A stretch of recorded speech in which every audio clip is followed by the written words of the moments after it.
Welcome to week 5 of Pivot to Play. We're glad you're here. Last week, if you joined us, we had Haley who shared what NCAA eligibility requirements are, and she also showed us how to calculate your core GPA.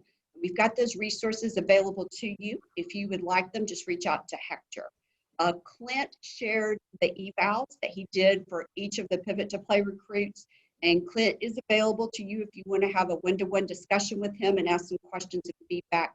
He's a busy guy, but he will make time for that. Today, we're excited to talk about, actually interacting with coaches, what it's like when you have that opportunity to, before COVID, actually going on campus, and now it's via a Zoom call. But Coach Creguer is going to share with us some of the ABCs of what it's like to interact with the coach, how you want to position yourself so you're memorable to that coach. And then Jeff Fisher, oh, and by the way, Coach Creguer, he has been a Division II coach. He has coached and recruited a number of years, and he's also the founder of High and Tight, which is one of the companies that we have done some partnering with in terms of ball security. And then our other speaker today is Jeff Fisher, and Jeff is the co-founder and the editor of High School Football America. And Jeff has probably seen it all, heard it all in terms of high school football, and he's going to share with you today some tips in dealing with the media. I hope you have the opportunity and need to use those tips, and he'll probably throw in some recruiting tips as well. Just all of his years of experience. So feel free to ask questions, and Coach Creguer, we'll start with you, and feel free to share your screen. Awesome. Well, thank you very much. For those that don't know, I am actually in Michigan as well, up north, and that's my Fire Up Chippewas behind me. It's not a very good screen, but I'm Central Michigan University graduate, and I was actually a high school head coach as well. So and a couple different things, not just football, but also in track and field. And then I started a powerlifting team as well. We competed nationally. So I try to get as much experience as possible. So the thing that I actually compiled this when I was a recruiting coordinator in a Division II. I was the director. I was what was it called, the official position with AFCA, but basically helping all of the coaches Division II, the committee chairman. So I came up with these little things, ABCs, to help me remember it. And Maddie and Brian are on here. Great job. You guys are steps ahead of it, right? You're taking control of your future. And that was the thing that I recruited kids for decades. In my last year in recruiting, I was in 155 different schools, and I emphasized them. It's the ABCs, right? If you talk to me, the first thing you say to me is, about your 40 time, or about your stats from the school or from the game, like that, then that speaks volumes to me about what your priorities are. I tell everybody the first thing you should be talking about is your academics, and then how you're looking at them when you're talking to them. The appearance of it all. You don't have to look like them, but think about what you're portraying. Think about your eye contact. Think about all your bodies. That's stuff that Jeff will talk about because he is great at public speaking. But that was my big thing. So a kid that always knew his 40 time, or had his newest stats, number of yards, or number of points they scored, but they couldn't tell me their core GPA, or they couldn't tell me their ACT or SAT. What they couldn't tell me spoke greater than what they could tell me. So I know if you're going to be fast or not. That's easy. I got plenty of things for that. I know you can play the game or not. I can watch film for that. But if you start telling me what your academics are, now you start telling what your priorities are. Now I'm learning about your character. I start learning about your character, now I then find out if I want to be somebody I want to be with. And then when you're in that interview, like when you're talking to them, it might be like right now it's on Zoom, right? So Maddie's in there. Yeah, I mean, Maddie, you look very professional. Very, you put on a great persona. That's exactly what you want to admit. Sometimes you can't control that. I've been on Zooms where guys are after workouts, and it's like, that's great, but understand you don't dress like the job you have. You dress like the job you want. If you work in the mailroom, you want to be one of the people at the inside the agency making the decisions. You want to look like that. Fortunately, that's just the way it is. You can't go in there and dress slop or sloppy and then expect to be taken seriously. And if you have any questions as you go, The B was belief and ball. And I'm assuming that we all like, Maddie, what sport do you play? I'm actually a college graduate, so I'm here. I used to work in USC recruiting, and I'm just kind of listening in, and I'm speaking next week. Oh, excellent. Well, hey, I hope 20 years from now you look this young, right? So you look like you could be passed as a recruit. Fingers crossed. You know? Yeah. So whatever sport you're in, right? That's the ball part of it all. But the thing that I tell, and this is the part that everybody misses, is the beliefs, right? There's a good fit. And so you come out of an environment you're in with a certain set of expectations. And you want to find the one that aligns the greatest to what you're used to. Because if you believe in accomplishing something a certain way, and then all of a sudden you go in an environment that's exactly the opposite, there's many ways to accomplish it, but if you go in there, it's going to be tough for you, you know. Brian, what sport do you play? You a football guy, Brian? Yes, sir. So it's the element of, like, what position do you play? Running back. All right, running back. So if you're one of those guys as a running back, and I'm a running back coach, ironically enough, so we won't violate anything right here. If our system only allows us to have one running back in the field, and we've got 4 seniors or 4 freshmen, you know, you got to align. Is it a good fit for you? Because if you come in there and you got a next challenge, that's great. But most kids don't like to have that challenge, right? They want to go with the idea that I can see myself getting in the field, right? I'll tell you this: the best players at our school play, and that shows in our stats. You can look at our stats and see there's freshmen that are getting carries. There's our freshmen that are getting on the field, and we're going with 2 or 3 backs on the field at one time. That might align a little bit more to a guy like yourself. If you go to a school and you start watching a film, or you're looking into a film, and all they have is wide receiver stats, no running back stats. Well, is that a good fit for you? You know, you get in there. Those are the things you start putting a lens on what you want to see yourself being like, and before you know it, you start taking control. And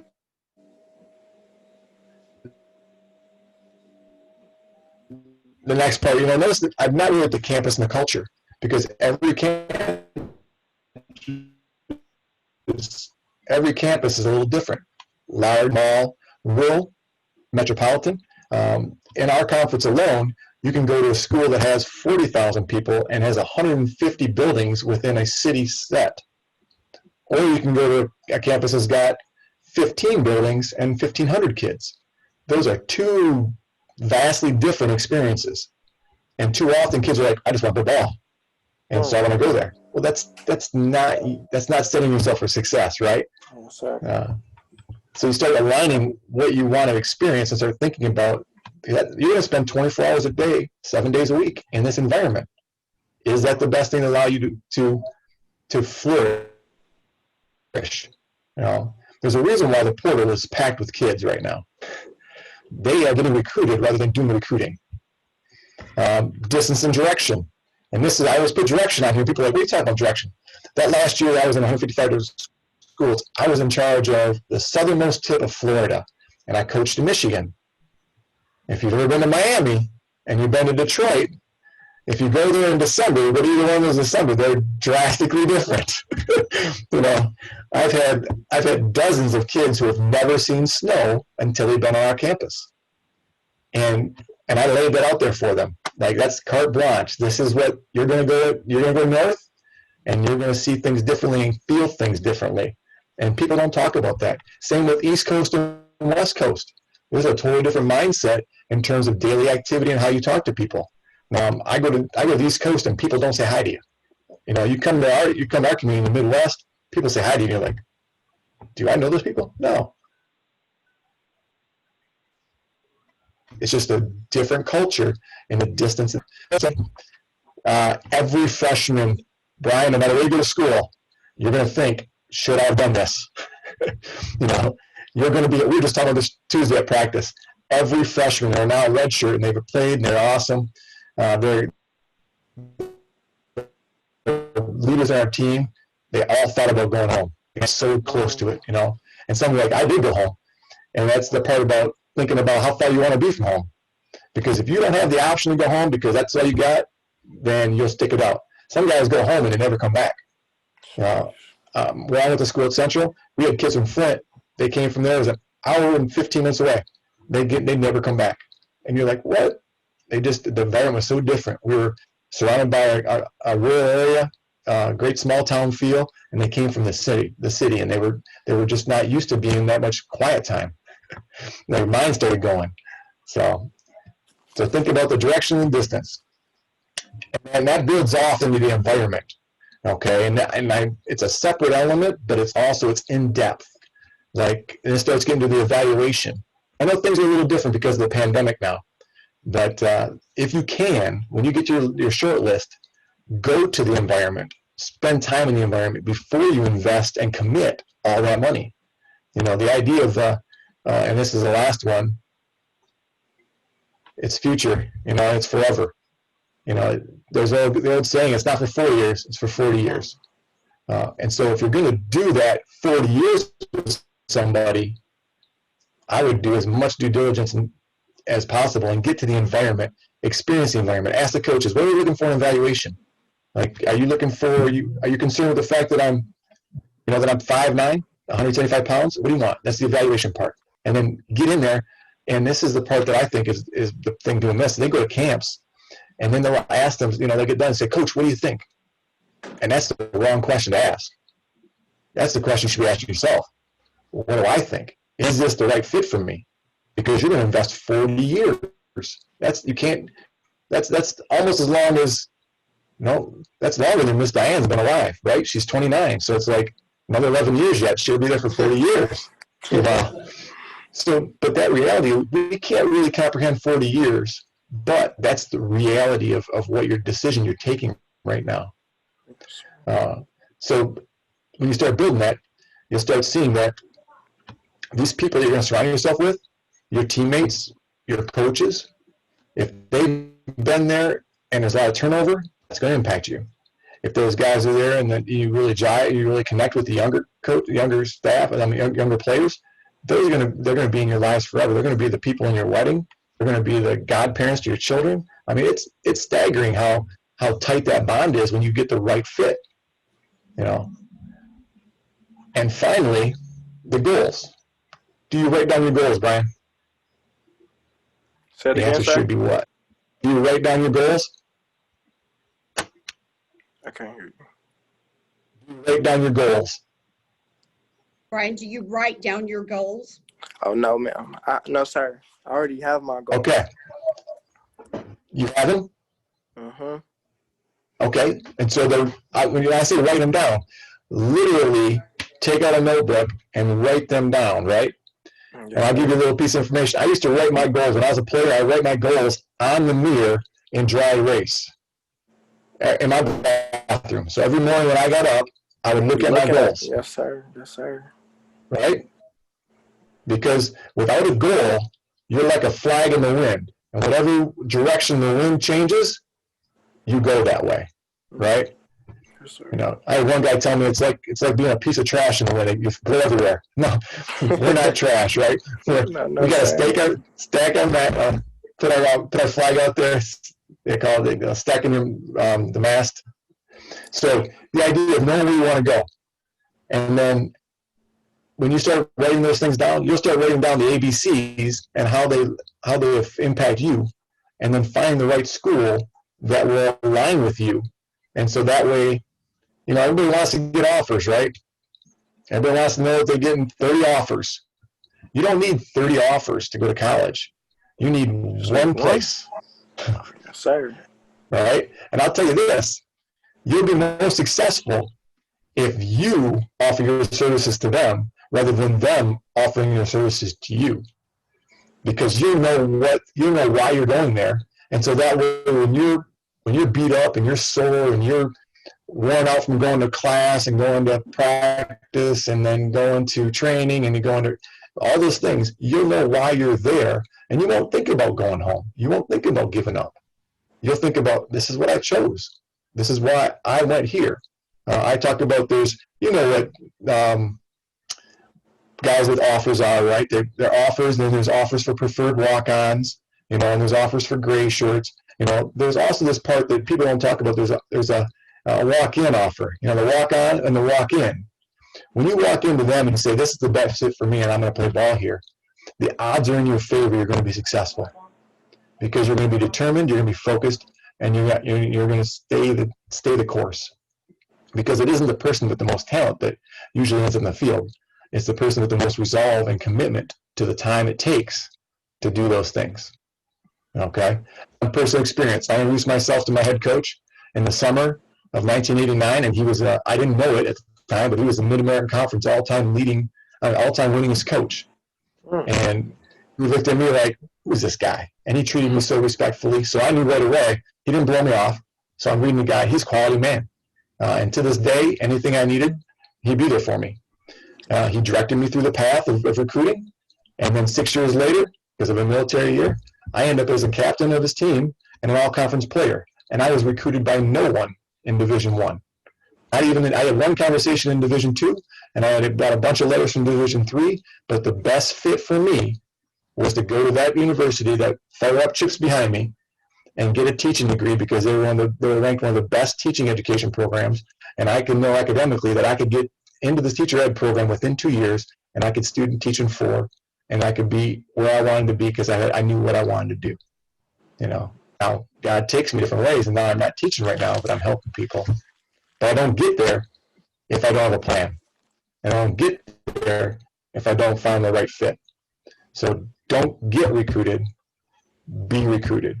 Okay, questions?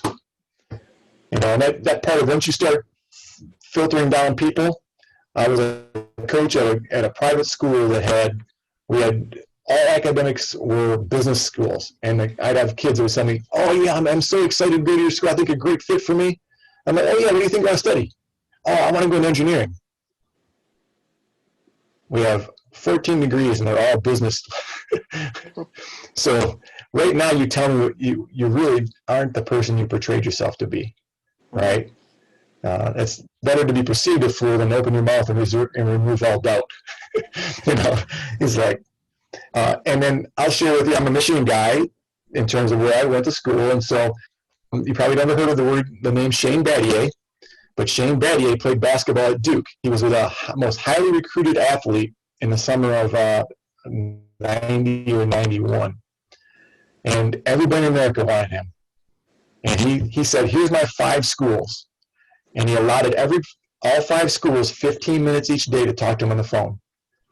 Told him when they would be, set their times. One school called outside their time. He shut them off. He said, I'm not going to talk to you anymore. You're not a good fit for me. He went to 4 schools. He went to 4 schools for official visits. He chose Duke, and he ended up being an All-American, won a national championship. But what that said to me was, when you have a plan, you have an opportunity, and you will be successful. If you don't have a plan, you're kind of at the mercy of those things around you. And so, to me, when you do that, it shows so much character. You say to somebody, you know what, I'm just not the right fit for you. I don't want to go that far away. Or, hey, I was looking at your academic program. I really want to be a physical therapist, and you don't have that. It's not the greatest fit for me, coach. So best wishes on your season. You don't know when you're going to see that person again, but they will remember you, guaranteed.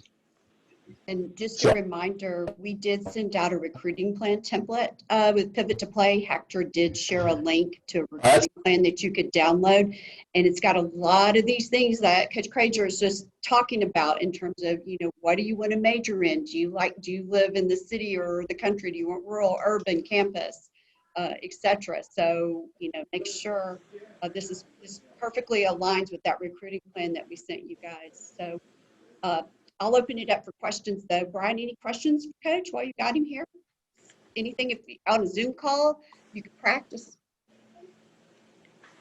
No, I don't have no questions for you, Coach. I feel like you clarified everything for me. So what's the first takeaway you're going to do? What's the first thing you're going to do after you get off this call today? Write my goals. Yes, sir. Yes, sir. There you go. There you go. All right. Be a man of your word. Be a man of your word. You got a chance. Okay? Yes, sir. And Manny, I apologize for assuming you're a student athlete. I apologize. I know Jeff isn't anymore. I'm flattered. I would be flattered, but I write my goals, Brian, just so you know, we're in a Atlanta Tech Village and we can write on the walls. So I end up writing my goals above my desk, kind of like you did on your windshield there, Coach. I Yeah. had one question about, recruiting geographically. Um, so what if you are truly a recruit that would move, a little further out?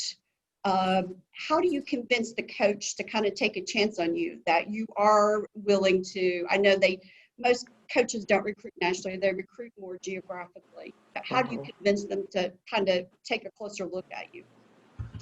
The best experience that I had was the fact that, you talk about your alumni and where they're going to school. And so you start locally to see who has been successful and gotten out.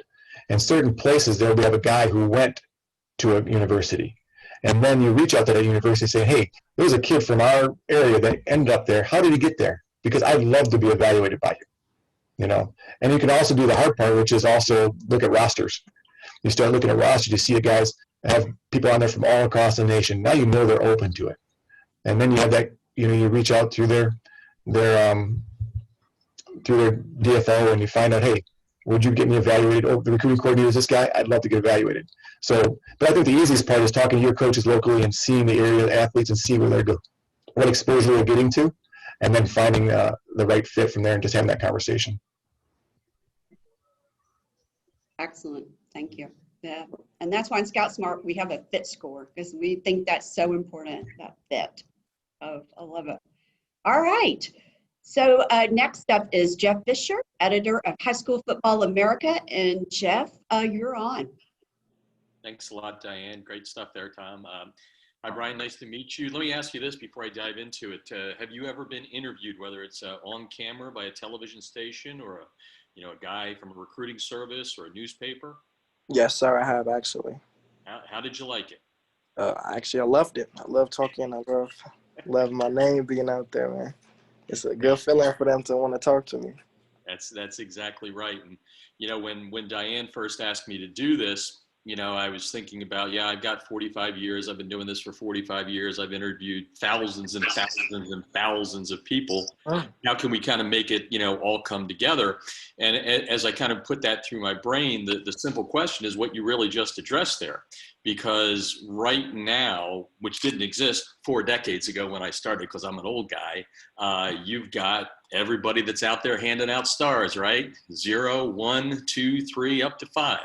And everybody wants that star. So those people that do that, you've got to remember, they are the media. And in a lot of cases, a lot of players I've spoken to don't really understand that. I mean, they can control what it is you're all about. So what I want to do is kind of bring that all together in one little nice, neat, ball for you, hopefully. And if you have any questions as I go along here, just stop me. But, the most important thing to remember is, and this is no different than when, you're on the field during practice. Eyeballs are on you at all times. And those eyeballs, which are cameras in the case of the media, can make or break you. That's why whenever you're out there at a camp, and you know that there's guys there, and even if you don't know it, because you don't know who's there and who isn't, right? Who's a parent, who's a coach, who's the media, you got to make sure that you're acting the way you want to be seen in case that camera goes on you. It sounds simple, but it's kind of hard to do because this old guy that's standing here in front of you was a teenager that played college baseball. And, sometimes you just want to have fun when you're a teenager or in your, in your 20s and all that. But you really got to kind of have that, in your mind when you go about it. So if you realize that and recognize that and know that everything you do could be shown in some way, shape, or form, whether it's a 1 second, well, you can't do 1 second clips these days, but usually 3 seconds or whatever, it can really, really impact who you are. And as you said, it can make your brand. People get to know who Brian Dean is, right? And that's real important. And that's just as important in many cases as exactly what you do on the field. Hopefully you're able to bring them both together in a nice, neat package. And that's great. And then going back to what, Coach Creguer is saying, coaches are looking at a lot of different things aside from, can you hit the right hole at the right time and all that. They're looking for someone that, is articulate, can talk about it in an interview, not about just himself, but about maybe his teammates. So, you know, if they come up to you after a Friday night, you just ran for 200 yards and 4 touchdowns. Yeah, you're going to be Talking about my stoked. lineman. You're going to be stoked, right? Oh, yes, But sir. you better remember one thing. You didn't do it alone, right? There were some guys up front and all that. So you really need to, you know in your mind that, yes, it's about Brian, but it's also about team. And a coach will see that in your interview. So, you know, that's probably the most important thing. And again, it's heat of the moment. But if you think about this now during the day, and kind of get it into your brain, it's going to be a lot easier when that camera guy comes up to you, or the guy with the notepad comes up to you, that you know that, yeah, shout out to the guys up front and all that sort of stuff. That's for my lineman. That's right. You can't, you know, I've never seen a running back, you know, go out there and run a football against 11 guys without anybody blocking for him. If you can do that, then you're the man. You're the man. You are the man. But you know, the thing about the other thing about interviews, they're very, very different, but they're the same. For example, when you're on camera, you want to worry about your appearance too, right? You want to stand straight. You don't want to be moving around and all that. You know, stand straight, show respect to the person that's interviewing you, and look that guy right in the eye, or that woman in the eye, whoever's doing the interview, and make sure you're making that eye contact. That's real important. The other thing is, you want to have a start, a middle, and an end to it. And that really goes for anything. When you're talking to a coach just who's there to visit you on recruiting, 20-second sound bites go a long way, right? And you'd be surprised at how quickly 20 seconds can go by. So if someone comes up to you and says, hey, Brian, great game tonight, 200 yards rushing, 5 touchdowns, you scored the game winner there at the end, super performance by you tonight, what do you think? And you're going to say, well, you know, first off, thank you. It was a great win for our team, right? Building that team in there. You know, had a lot of opportunities, a lot of touches, but those guys up front, and maybe if your left tackle was just doing a standout job, you know, get his name in there and all that. And then just wrap it up by saying it was a great team win, but now it's back to the drawing board, right? That players speak, that coaches speak, you know, one game at a time, that sort of thing. But always try and think in those 20 seconds. And what I just said there takes about 22 seconds. So you got to kind of focus in on that message, be open, middle, and close, and you'll be a lot, you know, better off. The other thing that you have to realize too is when you are speaking, you can be edited, and people can take those 22 seconds and cut them down to 8 or 9 seconds. And that 8 or 9 seconds could be cut into something that may or may not sound positive. So you got to be very, very aware of what you're saying. You got to be on point each and every time you do that. And that's the same thing, even if you're just there with a newspaper person or a person that writes for a blog, that you know, you're being very succinct and you don't want to go outside of the lines.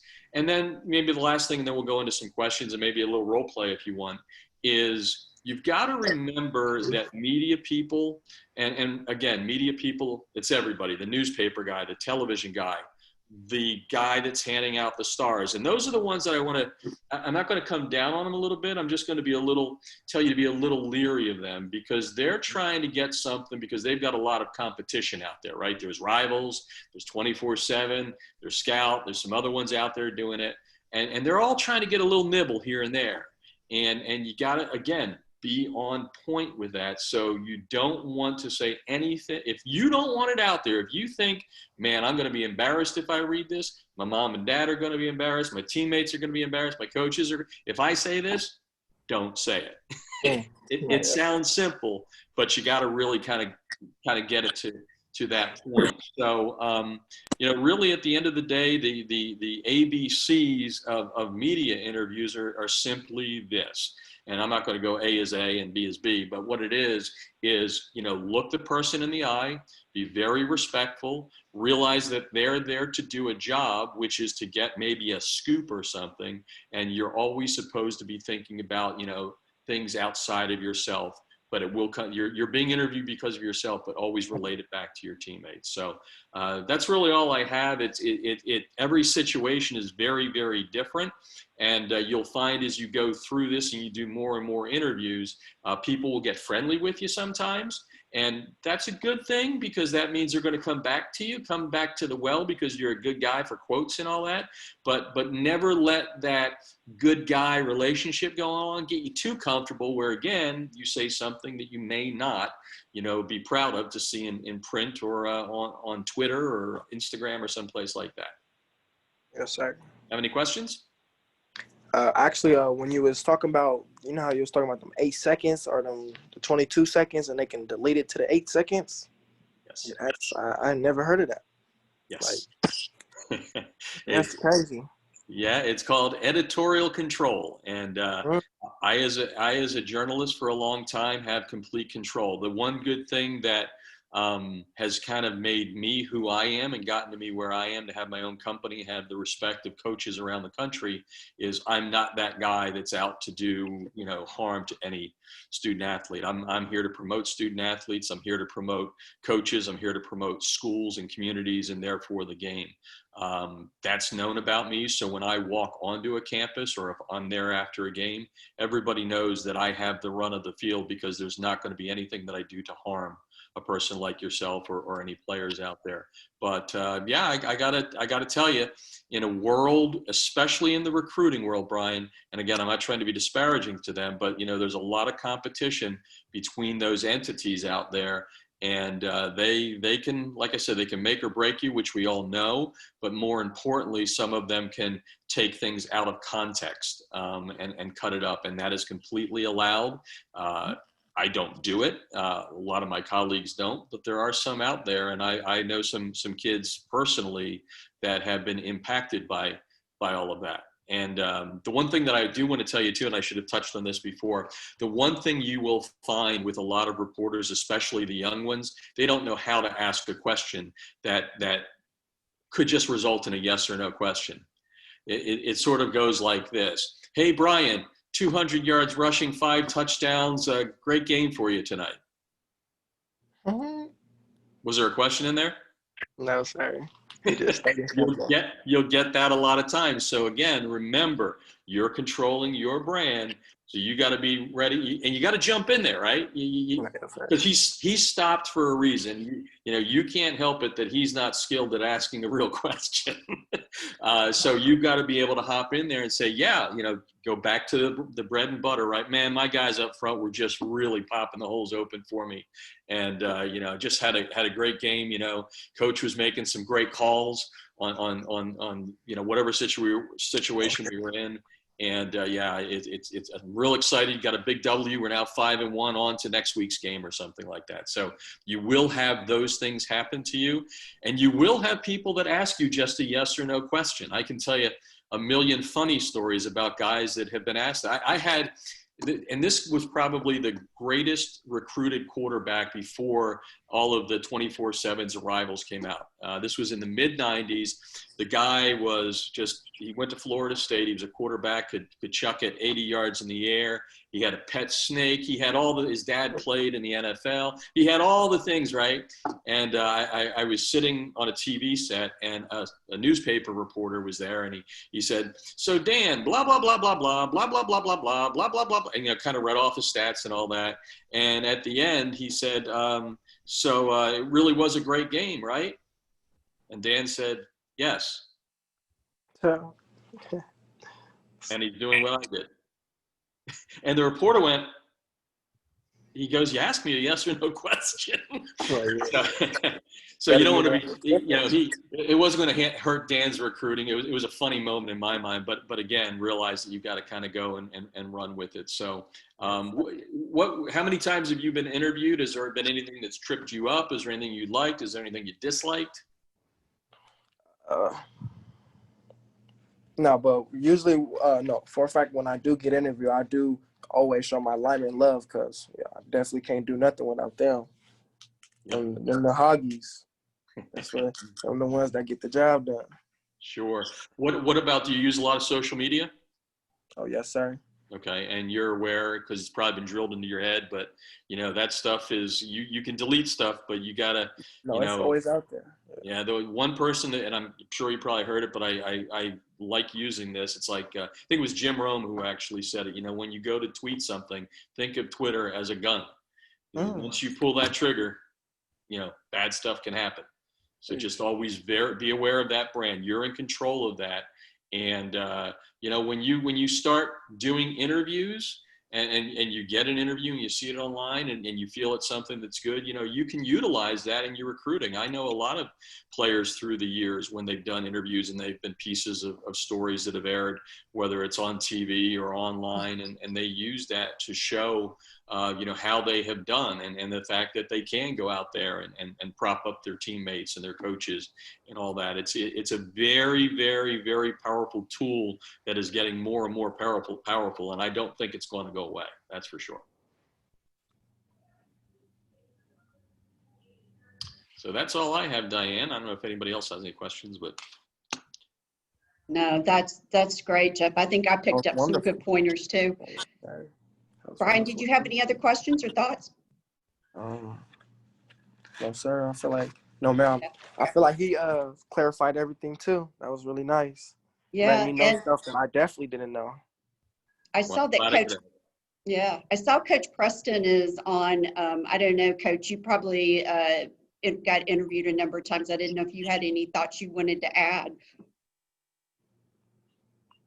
I think one of the most important things in the interview process is I think you've got to be clear, you've got to be concise. I try to stay on point as many times as possible, deflect to the other people. From a coaching standpoint, the players get the credit, coach gets the blame. And that way you keep your locker room somewhat happy. And then I think also at the end of the day, you got to make sure that, especially with social media, from a coaching standpoint, social media can cost you scholarships as much as anything else. One wrong post that was made 2 years ago can eventually come back to the forefront. So, Jeff, I thought you made a great analogy in regards to the gun, because once you pull the trigger, it goes out there. And I mean, there are people out there that are looking for stuff to try to figure out ways, especially as you climb up the success ladder, to try to bring you down one or two rungs down the ladder. So you always got to be aware of that.